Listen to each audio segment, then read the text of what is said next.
Unspoiled Network podcast. This is Spoil Me, covering What We Do in the Shadows, Season 5, Episode 3, Pride Parade.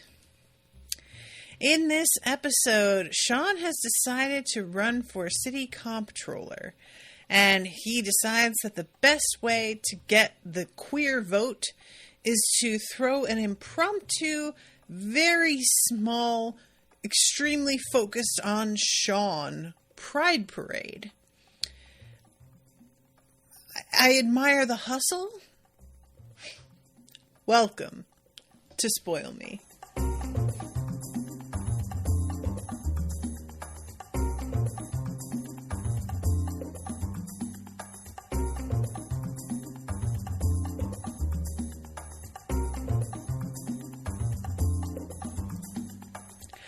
Welcome to the show, everyone. I am Natasha. Thank you very much to Max for commissioning this episode. Y'all, this episode is a really, really weird one. I think if you were going to have like a weird off, it would be in the top 5 at least. There are so many bizarre things going on. First of all, there's the fact that we have a vampire walking around in the sun because he used the sweat of somebody else. We have a vampire and a doll spirit switching bodies. We have Colin, his face coming out the back of the head of the same body. We have just the mere ongoing fact that Guillermo is slowly transforming into a vampire. Like, all of these things together create one of the more bizarre episodes of this show. So, all right. Let's just get things started, shall we? I really do like how every time I think I know where this is going, we juke to the left and do something weird. So the episode opens with Nandor saying, our neighbor Sean has begun a bid to ruthlessly unseat Staten Island's rulers so that the crown of absolute power may rest solely upon his head. And this is when we find out it's comptroller that he's running for. His wife is helping him. Delighted to see her again. She is just really, really fun. Her fucking hair is huge. I aspire to hair like that. I swear to God, it can't all be hers. I can't believe that. And he's decided that like his slogan is going to be bring the Rangers back to Staten Island. Full disclosure, kiddos, I'm assuming that's a sports team. No idea at all. Or is that hockey? That's not football. Rangers are hockey? I don't even know now that I'm saying it. It's not baseball. Is it baseball? I don't feel like it is. Well, anyway. So that's the, slogan that he's running with. And while I can understand his desires there, I can also see why he's not really resonating with the queer vote so much. Not to say that queer people can't care about sports. But let's be real here. It's a smaller part of that demographic than the straights, for sure. And this, the way that this goes is so funny. Because he is saying, I think I'm going to win. And I need your help because this is the demographic I'm sliding on. And what I decided to do was throw a pride parade. And instead of presenting or getting to present the rest of his idea, Laszlo interrupts him. And the way he does it is so funny because Laszlo has this way of phrasing things where he seems to really be shit talking you in the first half. And then he turns around and is super encouraging in the second half. So they're showing the poster for the Pride Parade. And I didn't realize that his last name is Rinaldi. I'm just like really clocking that right now. And that was one of my favorite teachers' last names.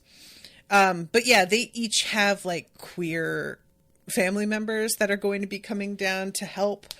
He says something about like his bisexual cousin, and he says, Laszlo, you probably remember him. And I feel like that's a reference to something that we actually got to see on the show, but I don't remember what it is, if anybody wants to refresh me. But yeah, Laszlo, like, he interrupts all of this with like, okay, I'm going to need you to shut the fuck up. And I'm like, ouch. Is he just like angry about this idea or what? And then, I know why you're here. You want us to grand marshal your gay parade. And again, the tone of it, I'm just like, that sounds like a bad, like, that sounds like a no. Immediately following, that's a thumbs up. You want to start your gay parade on our front lawn? That's 2 thumbs up. I realize, a terrible time really like reading Laszlo. He can have almost the exact same expression on his face when he's delighted versus when he is irritated. And it's purely by the dialogue that I am able to tell how he's feeling at all. It's just kind of wild, you know? Anyway, so he also says, like, any floats that you were planning on, although, of course, the only thing that Nandor can think of is chariots. So he keeps trying to like push this agenda of like, yeah, well, you're clearly going to slaughter your enemies. And they keep having to be like, well, that would be super cool. Yes, but no, we can't do that. So it's going to be voting. And he keeps seeming very disappointed by that. But he tells them, Laszlo, that they're also going to make the floats. And I really do enjoy, y'all, the way that this goes eventually, because I kind of thought that this was going to be an unmitigated disaster. And I was sort of bummed, like, preemptively, because I know that, like, okay, the whole point of this show a lot of the time is how incompetent these vampires are, and that we are just enjoying watching them screw up. But I also really didn't want to see something that is for queer people get completely like fucked up. You know, I didn't want to see them be let down. And we really don't. There is some true weirdness that winds up happening later. And that's real, but it isn't as bad as I was sort of expecting it to be. And I am really grateful for that. So just to head that off and mention that off the top, because like I said, I had a sense of dread going on, and it turns out to have been mostly unwarranted. So the 2 of them, the Rinaldis, as I'm now going to call them all the time, agree to this and are really like grateful for it and taken by surprise. They thought for sure that it was just going to be, well, we just wanted you guys to like help us with posters and messaging and stuff. Well, y'all, so what we get like after the intro is we're hanging out with Nadja and Evil Mabel and the Nadja doll again. And what the conversation is really more like a therapy session. Evil Mabel is saying, like, what is really actually at the root of your frustration lately, Nadja doll? And the doll says, I died a virgin. Essentially, I died before I was able to use my body. And Nadja's sort of confused by this. And she's like, I definitely wasn't a virgin when I was turned vampire. And she's like, but I'm the spirit of you. Or she says something like, I'm not a virgin now. And she says, but I'm the spirit of you when you were turned. And then you were. And, she, like, the idea of this is, when she's first presenting it, I'm like, so what is this episode going to be like? We're going to find a male doll that can have sex with you? Like, that doesn't feel like it's gonna, how would that even go? But no, kids, that's not what we're doing. So eventually she comes to the point, like, I wish that I could just, like, borrow your body for a day. Nadja is like, oh, well, of course, if that were possible, I would do that in a second. But since it's not, too bad. At which point Evil Mabel chimes in, actually, it is possible. Actually, not even that hard. It's pretty easy to do. And I really enjoy anytime somebody, like, acts as if it would be no big deal, and they'd certainly do a thing. But when they find out it's real, you suddenly see how full of shit they were. And I like it in some ways, because this is exactly also how I am.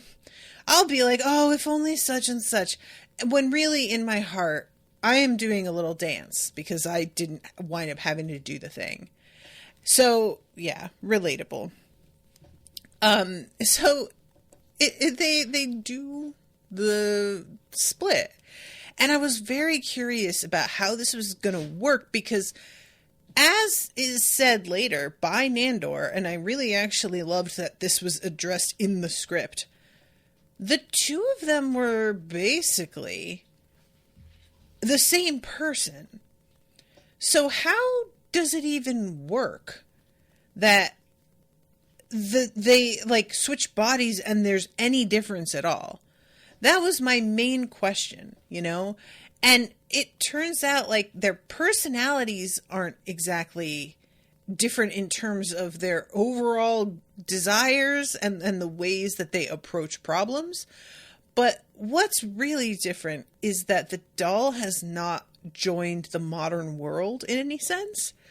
So her solution to wanting to get railed, as Nadja had put it, is to go to a speed dating session and try and, like, hook up with somebody there.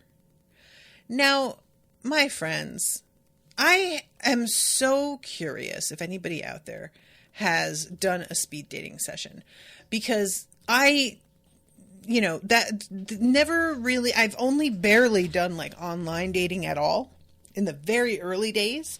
And it really wasn't even online dating. It was just, like, who looked hot on MySpace, and then we, like, got together and fucked around, and then maybe I saw them again, maybe not. So I don't know anything about these sort of speed dating services. I don't know if that's really even the word I want. Is this, like, a common thing? Has anybody done it?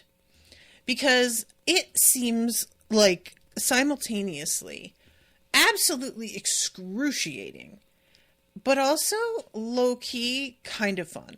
I'm always curious about it, and you see it really a lot in stuff like sitcoms, you know? But I feel like what a great time it sounds like. You just basically get to see the highlights of a real date, so you don't have to do all of the bullshit, like, sales pitch exactly, but you're still doing a sales pitch, but it's not wrapped up in all the fucking goofy nonsense that comes with a whole date. And I just feel like that seems ideal, you know? I don't know. So anyway, I just wanted to ask about it, because it's just not something that I'm familiar with, and it's presented all the time on television as if it's super common that these are going on all over the place. And I really don't know how true that is. I have to assume, like, when it's, you know, most of the time when you see this stuff, it's in the context of people who like live in a city, because I would think it's probably easier to fill speed dating, dance cards basically is the word I want, when you're pulling from a huge pool of people than it would be, say, like in my town. You know what I mean? But maybe it's not. Maybe this is something that goes on in small towns as well. I've never like searched for it or anything. You know what, guys? Look, I'm going to be able to talk about this episode quite easily within an hour. So let me just speed dating near me just to see. I hope Owen doesn't see my search history and start to worry. There is a bunch of stuff on Eventbrite. And it's the first one to pop up is lesbian speed dating in Dallas. That's fun. MyCheekyGayDate.com. Okay, I'm sorry. That's fantastic. They have like different age ranges. That's interesting. Ages 29 through 42. Okay, that feels reasonable.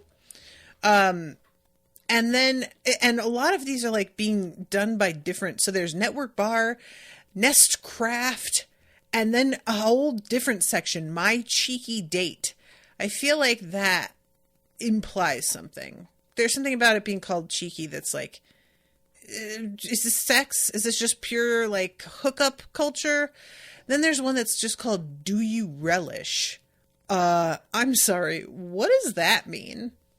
Do you relish? That also sounds extremely sexual. I'm clicking on it. It's all about what you relish. Relish is capitalized, though. And finding someone to relish those things with. I don't like this. If you're tired of online dating, exhausted by meeting someone only to discover they're nothing like their profile, we offer an alternative, bringing together comfortably chic venues with a cosmopolitan sensibility, a sophisticated no-frills approach to singles events. We've done away with the whistles, name tags, and over-the-top party trimmings. What do they mean with the whistles? What does that mean? Do these have whistles usually? Do they mean for speed dating, like they're like blow a whistle and then switch tables? Is that what they mean? A fresh alternative way to typical events that seem more like a job fair than a relaxed way to connect. Okay. Whether it be a romantic dinner, wine tasting, concert or festival, bar crawl or fitness class, maybe even a mud run, do what you relish, again capitalized, with whom you relish. Look, that's not a bad pitch. But I don't like this relish motif that they've got going on here. www.dorelish.com. Oh boy. Well, I'm clicking on that just out of curiosity, but I won't bore you guys by reading any further. I just wanted to know how this works, because it's the sort of thing that I feel like, how do you even find out about it? You know, I'm so used to just people inviting me either in person or because we're Facebook friends and like adding me to events and things like that. And, a lot of dating stuff is through Tinder or OkCupid, things like that. And I was like, did those companies set up things like this? But no, it's like totally independent companies that's all they do is set up like singles events. That's kind of fascinating.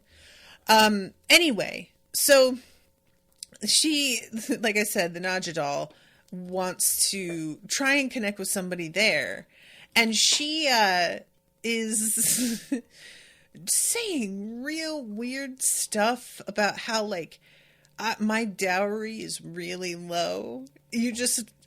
All you need is one goose, and before you can even slit its throat, I'm your wife.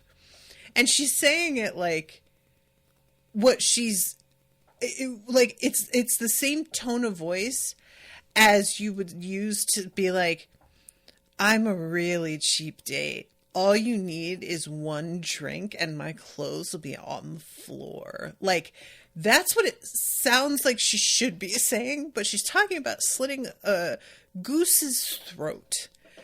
I love that it's a goose too. It's not even like a hoofed animal that can do, it's just a goose, which it's like, there's only really so much you can do with a goose. You can have eggs, and then you can kill and eat the goose. At least another animal, you can make milk. You could take milk, make cheese. You could, if they're sheep, you could use their wool for things. A goose feels like that is really cheap dowry. That does feel kind of bottom barrel. There's a woman that she starts to do like a mating dance at, and she's like standing up and holding her arms out, and she says something like, "Look how wide I am." Which, like, when you look at the mating dances of animals, like, that's not what they're doing a lot of the time, you know? It's like, she's not terribly off base, to be honest. Yeah, I'm sorry, you guys, but just, like, I think all the time during scenes like that, what it is like to be the person she's dancing at. Can you imagine filming this scene and having to keep a straight face? Not just keep a straight face. You also have to, like, have a look of, like, polite horror. You're restraining yourself from having the reaction you want to have of just getting up and leaving the room.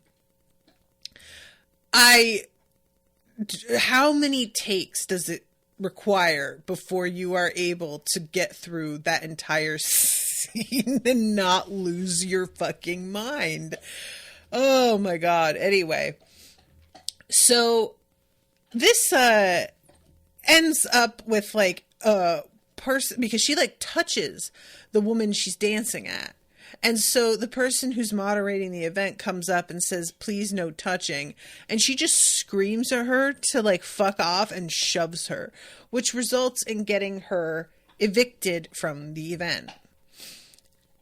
And then we like moved back to the house, and it turns out, and I forgot to like mention one of my favorite things, which is that Evil Mabel describes the process of becoming of jumping into each other's bodies as a Freaky Friday scenario. And there was something about like giving the concept of Freaky Friday real credence and acting like that's genuine magic that I was very into. But they come back to the house, and it turns out that the person that she wants to hook up with is fucking Colin Robinson, which really hadn't even occurred to me. Frankly, it hadn't occurred to me that, because like everything starts off with Nadja specifically saying, "You don't want to fuck anybody in this house because all of them have been ran through," which I really enjoy anytime ran through is like something that is applied to men, because it's just so often just a slut shamey thing. But so I just sort of expected Colin Robinson and anybody like at home to really be taken completely off the table. And that if she were going to meet somebody else, it would happen like on the way home. It would be a sort of chance encounter thing, and not I feel like because this one dating thing didn't work out, now I just have to go straight home. You don't have to, girl. It can't have been that late. They said they were going to give it a day and attempt to like, you know, figure this out together. And it just seemed like they were giving up awfully quickly. And granted, a lot of that is because Nadja does not want to like give her body up. So she's trying to take it back a little ahead of schedule. And I'm not even mad at her about that. But the fact that she decides to go for Colin Robinson, I love that he, first of all, is like, okay, you want to have sex with me? Like, he doesn't really believe it. Then he is very careful to be like, and Nadja is okay with this? Like, I really appreciate making sure that the person whose body it is has given consent. And then we jump to like him going in to kiss Nadja while the doll is sitting on a chair in the room. And the doll is saying, like, "I don't know if it's weirder for me to be here or not." And I was like, I can't even believe that's a question. Of course it's weirder for you to be there. What do you mean? Like, what? Correct me if I'm wrong, guys, but like, that's much, much weirder, right? The fact that she was still there, it never even entered my head that was how it was going to play out, that she was going to fucking be there for it. I don't think so. I don't like that at all. And he is going in for the kiss, and it's seeming like, okay, it's about to happen. And I was just sort of resigned to it, even though it made me deeply uncomfortable. And then he pulls back. And he says, I can't do this. And then we get one of the best lines of the entire show, which is, it's not because of how fucked up it is. I like how fucked up it is. Like, I really, really like how fucked up it is. Oh my God. There is something about just saying that I appreciate deeply. Like, I think humanity would be happier if we could all just admit that there are times where the fact that something is wrong is what's hot. Like, it's just a fact. I don't like it any more than anybody else. I am not, like, supporting it, but I think we should admit it, because then we can just cut to the chase. But we spend so much time falling all over ourselves trying to act like whatever it is isn't even that weird or wrong, and justifying or rationalizing it. And you know what, kids? I'm just going to say it. Sometimes a fetish that people have can be fucked up. It's just weird and wrong. And I know that we're not supposed to kink shame, but guess what? I'm gonna. There are kinks that are fucking strange and wrong. And you know what? Fine. It's fine. You can like strange and wrong shit. I just don't want you to try and tell me why it's fine. I don't need it to be fine. It's not about me. And if you're okay with it, then whatever. Just as long as you're not hurting anybody, go on ahead and do your weird thing. Just don't, like, why do we have to try and be like, you know, everything is just as valid? No, it's not. It's not. I'm sorry. I know that's, like, not sex positive, but there is just some shit that's, like, fucked up. And that's what is hot about it, is that it's taboo and the whole thing. So anyway, there's just, that moment delighted me. And then it turns out, like, he's like, I really like Nadja best as a doll. So it turns out, like, he's been sort of harboring an attraction to the doll, which, like, it caught me off guard, but also when I stopped and thought about it, I was like, I'm actually very much willing to accept that. That feels true for Colin Robinson. Like, he'd be like a weird collector dude that has a house full of dolls. And at first you'd be like, oh, he's just kind of like a quirky, offbeat dude with an obsessive streak. And then you'd begin to find out that he had like borderline sexual like thoughts about his dolls, and it would just progressively get weirder and more uncomfortable. And I actually really see that for him as a character. So this, while it, like I said, did catch me off guard, wasn't a complete shock. And you know, now we're at the, because if she is in the doll form, it's not like he can fuck her that way. That's not going to work. So then at this point, now just trying to say, well, tough titties, girl. Them's the breaks. We gave it a shot. We tried to let you have my body and get fucked. Didn't work out. So sorry. What can you do? And is basically like saying, okay, give me my body back. And Dal Nadja won't do it. She just runs away. And it turns out Evil Mabel is like, yeah, so probably I should tell you that I don't actually have a way to, like, make the spirit leave the vessel that I put it in. Which I can understand why she didn't mention that off the top. But then she adds, or no, I think Colin, like, suggests, and she says, oh yeah, that is possible. Can we put another person into the vessel with that spirit so that the vessel is holding two? And she's like, oh yeah, actually we can. And he looks delighted.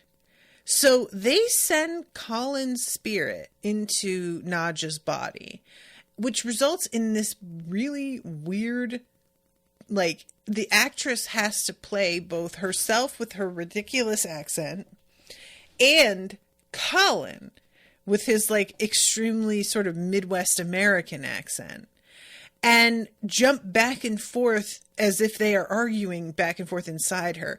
She manages to, like, just barely pull it off, but it was a really close one for a second there. I was starting to be like, ooh, I am not buying this. I'm sort of concerned if this is even gonna, like, you know what I'm saying? But I feel like she just about squeaked by. It was very, very close though. And what we wind up, like, eventually happening is Colin's face is coming out of the back of her head. So later on, when they're on stage at the beginning of this, like, pride parade that's going to happen, they're singing a duet and she's just turning around. And I don't know how they did this. I can't tell if it was, like, straight up CGI or if they had the costume in such a way that both of them could sort of fit inside this weird body. I have to assume it's CGI because of how it really did look like just one person turning every time. I don't know though. That was like, there's something about Colin's face peeking out from underneath all of her hair in the back. It's weird enough to have a face coming out of the back of somebody's head, as we have seen with, like, Voldemort coming out of the back of Quirrell's head. But that person having long hair, it makes it a lot worse, a lot creepier. Quirrell had a bald head. And so it was just like, oh yeah, you're just waiting for a face on the back of that head. It's basically already there. You just get a marker and boom. But when there's hair hanging over it, it's so much worse and so much creepier. I really hated it. I really, really didn't like it, you guys.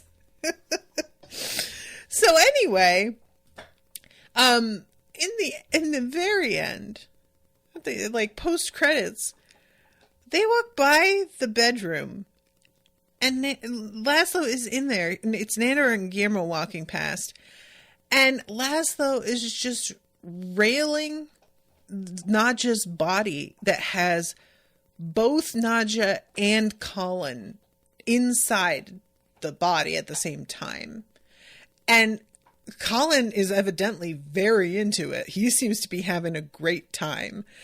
But the way he responds, because, you know, Laszlo asks, is that okay? And he says something like, yeah, that's real nice. Like, something like that. And I was like, oh man, I can't imagine a creepier response. If I were fucking somebody and they were like, ah, that's real nice, I would just stop.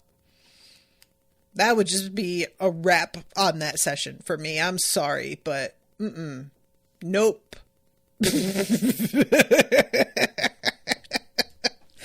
That is horrible. So anyway, that's that the whole plot line. So now let's back up and talk about, there's a weird little subplot about Nandor trying to impress Guillermo and fly into space, but that's a result of what's going on with Guillermo and Laszlo. So Laszlo is running a bunch of different tests on Guillermo to determine whether there is actually any transforming happening. And I really, really liked this because of how the what's the word I want here? The research that Laszlo's doing, it's so silly. Like, he could just, find a book or whatever, but he just decides to go into the living room and ask his friends, like, hey, what do we know about vampires? Just, like, throw some things out there. And I got really excited about this because you guys know there's all sorts of weird lore about vampires that you very rarely actually see put into practice in media. And the counting all of the rice on the floor is like one of my very favorites because it's such a kind of giveaway that people were attempting to like explain away certain types of mental illness or just sort of obsessive compulsive behaviors, which I guess still is mental illness. But like it's really revealing that that's what was going on with creating these weird legends, is that folks met some strange people that were not neurotypical, and they were like, well, clearly they're vampires. And it became a whole fucking thing. And I enjoy so much when the like things that don't get included in almost anything are at least brought up, but this episode has a couple of them pay off really well.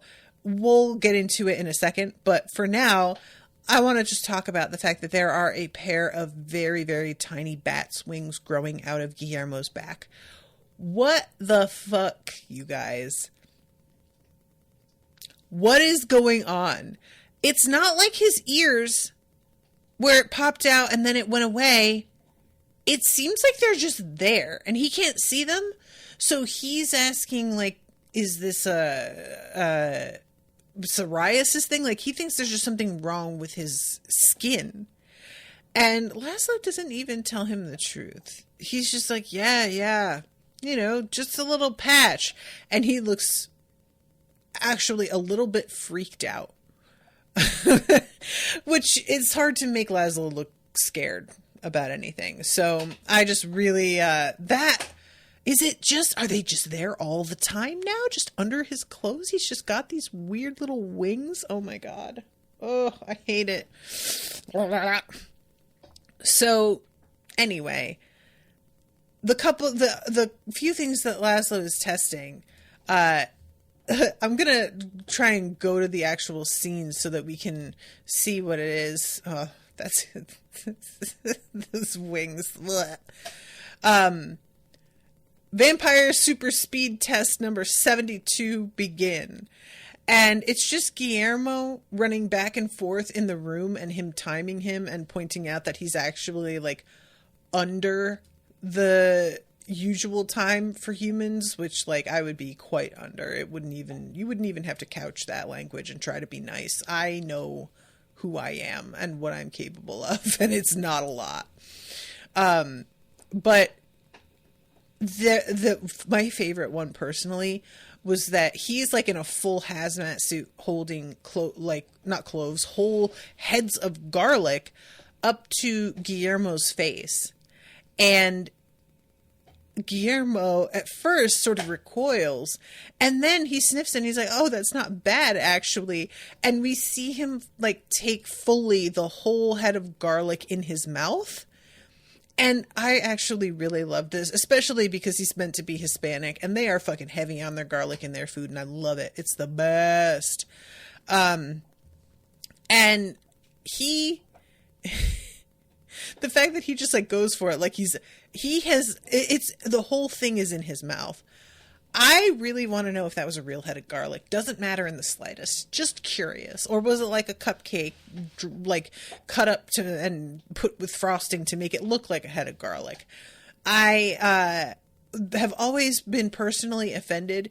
In the You're a Mean One, Mr. Grinch, there's a line, you have garlic in your soul.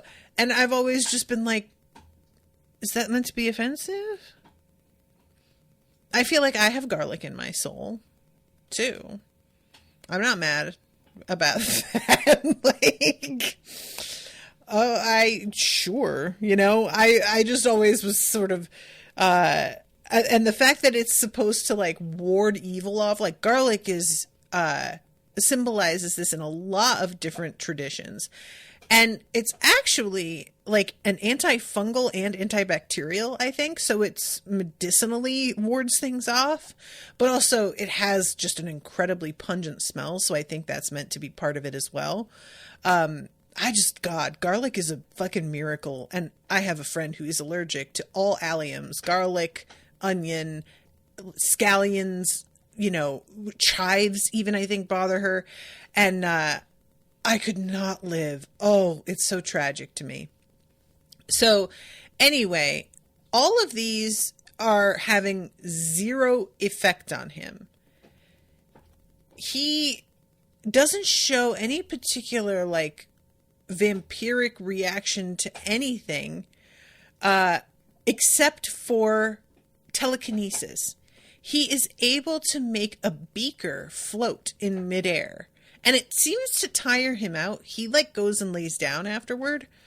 But it's interesting because all the other stuff isn't working. He can do telekinesis here. We saw that he was able to do, or that he has like 20/20 vision as well. The telekinesis, I'm not sure if that has only just started working, or if it's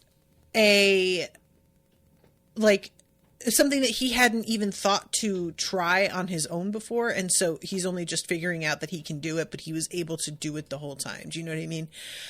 I'm not sure it even really matters, but I think what I'm sort of my thinking is that if it's only just begun, that means that there is a progressive development of abilities.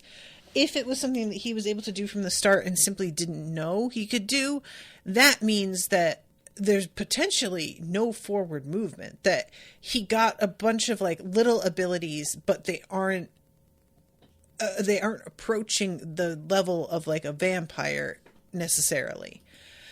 And then we have Laszlo having him like, I think he's just running on a treadmill or something, and he collects all of Guillermo's sweat and distills it into this like decoction that he dabs all over his body, and it makes it so that he can actually go out in the sun. I am assuming, I love the fact that Guillermo was like, well, am I like a day walker? Am I like Blade? And he's like, yeah, you're like Blade. Shut the fuck up. And I was like, look, you can mock him all you want, but we saw what the fuck Guillermo did at that council meeting. And I am not dismissing at all that Guillermo is like Blade. Not even a little. 'Cause like, he kind of is, though. He's sort of like Blade. And that's awesome. And the fact that it's just dismissed, I'm like, yeah, I think that's actually exactly what it is. I think we're going to find out he has done the half and half thing. And that's why he can still go out in the sun. And maybe the like tiny little bat wings aren't really like supporting that theory, but I don't know. Everything else feels like it's lining up for that direction. So anyway, as this is all happening, we've got Nandor sort of in the background feeling very resentful over the fact that the two of them are hanging out and he isn't included. It's actually great. Like, I really enjoy seeing Nandor unsure of himself when it comes to Guillermo. It's always my favorite way to observe him, because you know he's such an asshole so much of the time. He's just a douche, and the fact that he reaches points where he begins to really care that Guillermo does not have any time for him, it can feel like Guillermo means nothing to him. And honestly, just because he is reacting doesn't mean Guillermo means that much to him. but I think it's evidence that he's just like hiding how attached he has actually grown to this person. He doesn't want to admit it, you know, but it's happened and it's too late. He cares. So Guillermo, like, at one point, they are like talking through what vampires are capable of, the things that we know, and they mention flight. Laszlo says they can only fly as high as the lowest cloud in the area. And Nandor chimes in with, I think that's more of a Laszlo thing than a vampire thing. And he kind of snickers when he says it, which earlier Nandor had said vampires can only do 2 pumps and then they go soft. So we know that he's certainly got some Nandor specific stuff going on. But he is very dismissive of this. And when Laszlo is like, oh, really? So how high can you fly? And he says to outer space, Laszlo basically tells him to fuck the hell out and like, shut up, knock it off. Which, of course, leads to Nandor needing to dig in even further. And we get a sequence that I fucking loved. It was so stupid and it's pointless, but I still loved it so much. He gets a GoPro and he's got it on his head as he's flying. And we check in with him intermittently. And he eventually does pierce Earth's atmosphere and wind up in space. And he's floating. And there's a moment where it seems like, I was sort of wondering, is it going to be that he can't get back down? Like, you know what I mean? And instead, what they did was they had, it seems like the Earth's atmosphere is what protects him. So he's hovering out there with no effects, apparently, for a minute or two. And then you hear this sizzling and you see that actually he's beginning to catch fire. And I don't know if it's that he's far enough out that the sun's light can like kind of reach him anyway. I don't know what the principle is here, but he begins to go back down into the atmosphere and he lands like a fucking comet falling. Like it's like an asteroid hitting the ground. And maybe it's supposed to be that he's like on fire simply because of the re-entry. Like I thought that it seemed like he wasn't actually beginning his re-entry left when he started to show flames. I don't know that for sure. But I am curious like what that means, if anything, you know, the fact that he completely, it's when he lands, his clothes are gone. They have burned up. He's fine. I was sort of wondering if it was going to, because, you know, vampires are susceptible to fire. So I thought maybe that was going to turn out to be what it was, that he injured himself terribly. And no, he's not only fine, but so pleased with himself. He is delighted with the fact that he went to space, because when he said he had before, he was full of shit. But it turns out he has managed it. And you know what? He has every right to feel pride on that. I 100% support this pride. I think this is great. And the fact that the only thing that I regret is apparently the GoPro was also destroyed, because it would have been so cool to see that footage. And I don't know if there's a way for him to prove that he was even out there, if, you know, Laszlo will ever really believe him. But I think that his attitude, you can tell that he is proud for a good reason. He has a vibe when he lies, and he doesn't have that vibe here.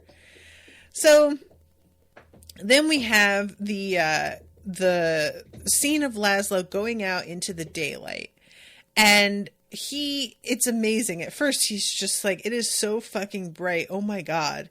And they're all working on the posters and everything. There's for some reason like an Elton John poster. And I was like, are they just putting Sean's face over it? But then it seems like there's a speech bubble that they've got going on.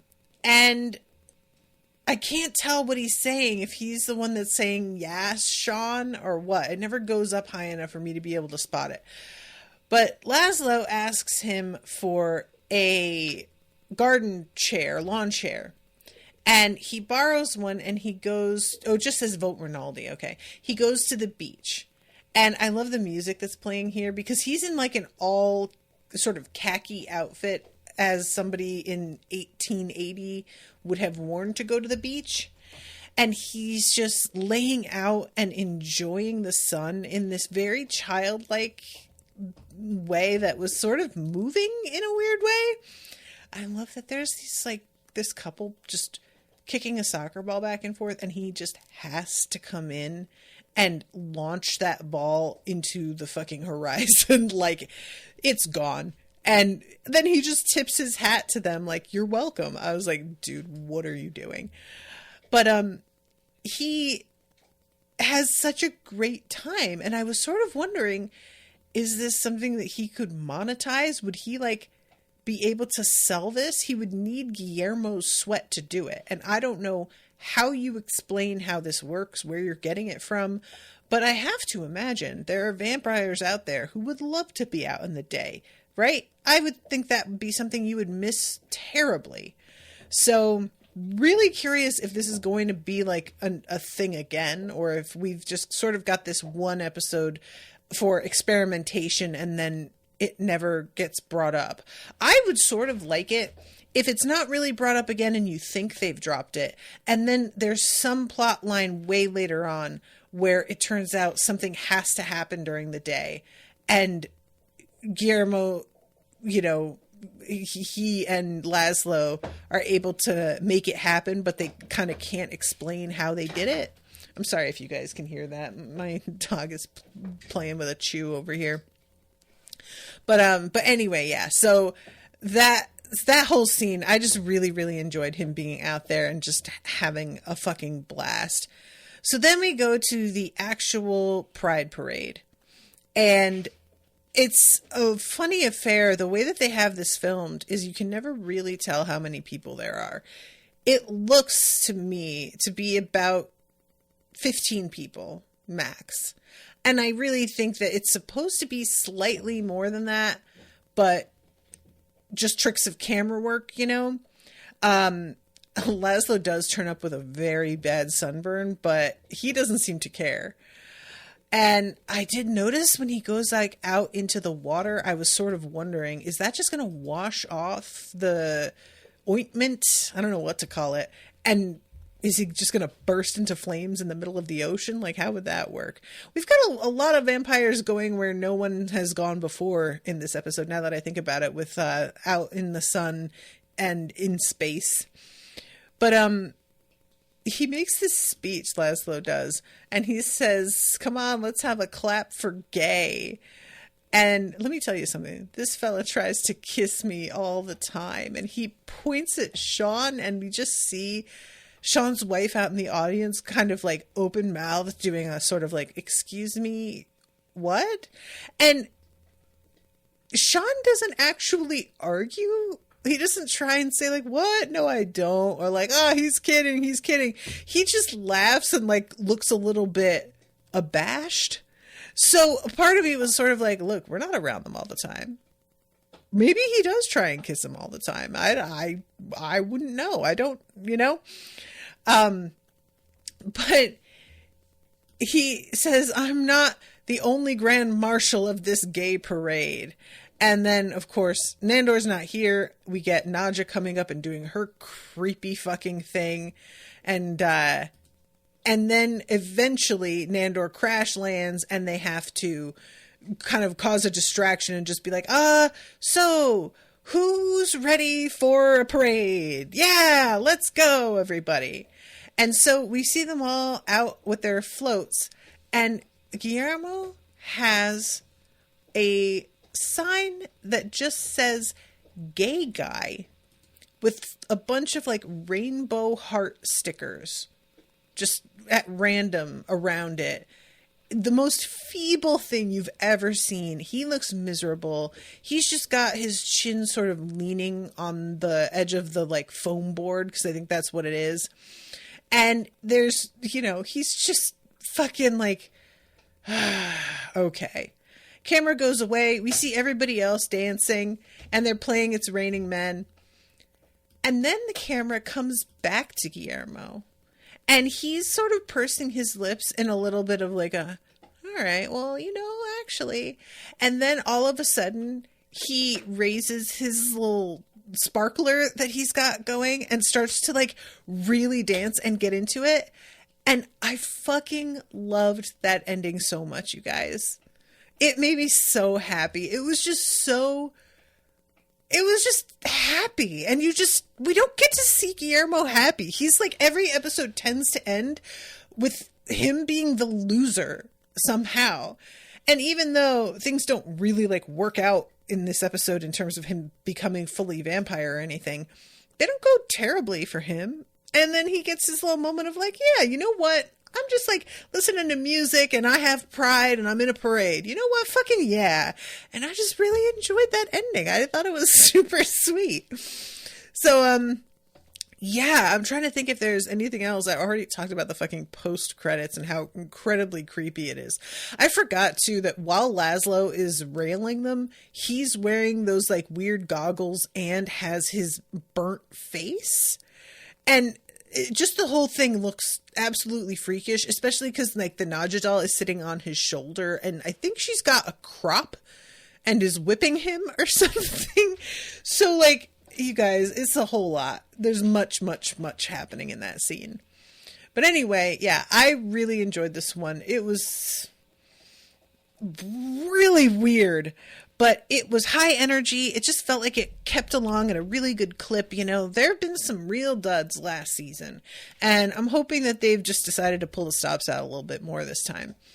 All right. Well, I'm a little under time, but I feel like with these episodes, that's just kind of happening. You know, I have my days where I go off on a particular tangent, but I haven't had enough tangents this time. So I'll come locked and loaded for a real tangent next episode, I promise. Thank you again. Until then, toodaloo, motherfuckers.